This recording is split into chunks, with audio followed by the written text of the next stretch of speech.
they'll do everything they can to keep your money. I would suggest saving 3 times that just to move in. You're gonna need a bed, you're gonna need a table, and you're probably gonna need a couch.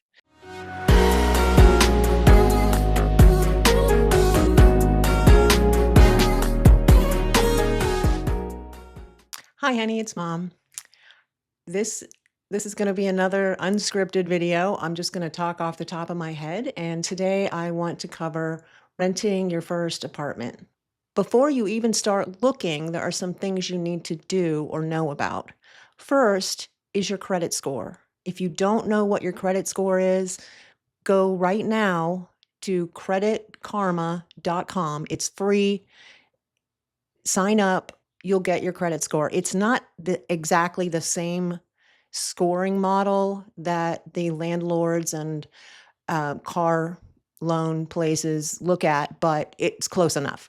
Creditkarma.com, it's free. Sign up, get familiar with it because that number, that credit score is going to be really important for lots of things, but for an apartment, you do need to have a qualifying credit score to rent an apartment.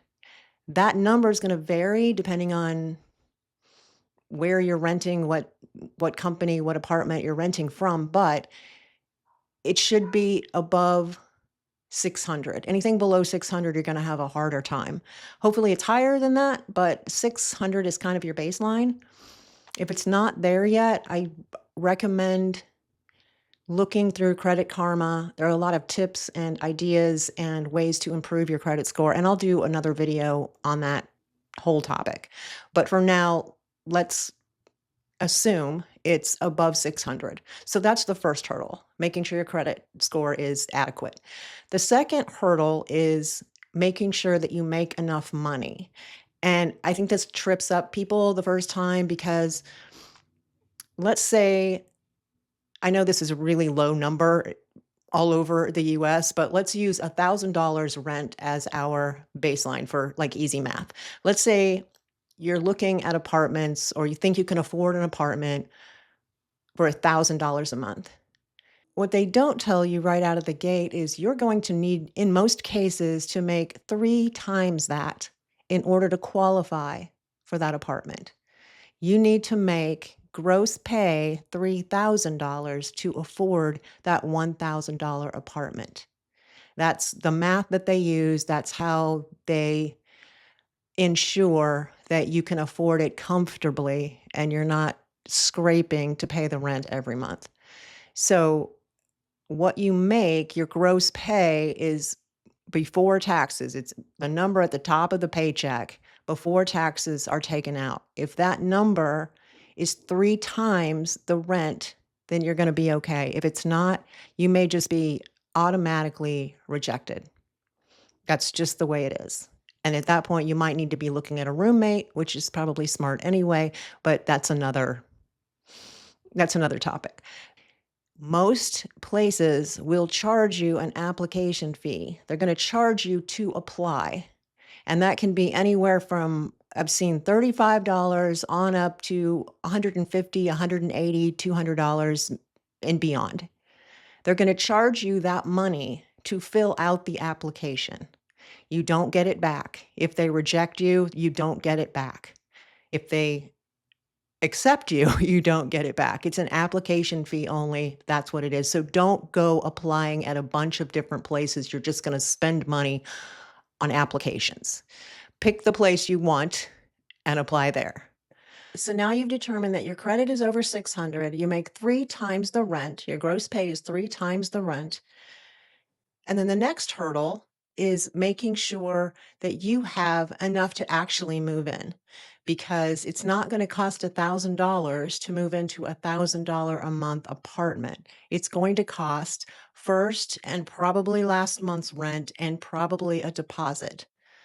Depends on the city, but in the US, that's kind of the norm. So, first and last month's rent up front, plus a deposit, you're looking at least $2,500 to move in. If you have a pet, there's going to be a pet deposit on top of that, and that can be several $100s. and then be prepared that your rent may just be for you. There may be an additional pet rent per month per pet on top of your $1,000 a month.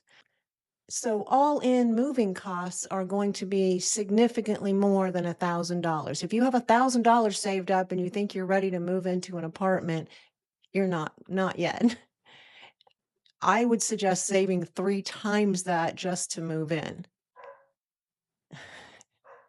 I don't know what my dogs are barking at. Okay, so let's say everything's in order up to this point. All your ducks are in a row. You've applied for the apartment. You've gotten the apartment. Congratulations. Before you move a single piece of furniture in, I want you to do this. I want you to take a video of a walkthrough of the apartment. I want you to document everything, every scratch on the baseboard, every tiny little hole in the wall. Make sure all the appliances work. Document everything. Because when you move out, that landlord, especially with these big national property management companies, are going to do everything they can to try to keep your deposit and not return it to you after you move out. That deposit you paid them is coverage for damage that you might leave or a dirty apartment that you might leave for them to clean up. You're not going to do that. You're going to leave the apartment in excellent condition and very clean, and you're going to have a video to show that whatever damage they are referencing that they want to charge you for, that it was already there when you moved in. That's the best way to get your deposit back when you move out. You only get that back when you move out. And they're going to try and nitpick everything to keep your deposit and avoid giving it back to you. If you have it documented, you're probably going to be just fine, but it's also going to take 30, 60, maybe even 90 days after you move out before they give it back to you. So just be aware of that. They'll do everything they can to keep your money. So you've been approved, you've paid your money, you've gotten the key, and you've done your walkthrough. The last major step is furnishing the apartment. You may not have a lot of money left to do that, and that's okay. You're going to need a bed, you're going to need a table, and you're probably going to need a couch. Those are the three main things. Start with that. Everything else can be added as you go. The extra pieces of furniture, the decor, all of that. Start with that. And then in the kitchen, make sure you've got the basics: a pot, a pan, a cookie sheet, some silverware, and some hot pads. Because if you do any cooking, towels, hot pads, something, the basics. Everything else can be added later, and you will, for a while, keep coming up with things that you need. Oh, I need this. Oh, I need that. That's totally normal. But just start with the basics and add from there. Once you complete all of those steps, you're in your first apartment. And I'm really happy for you.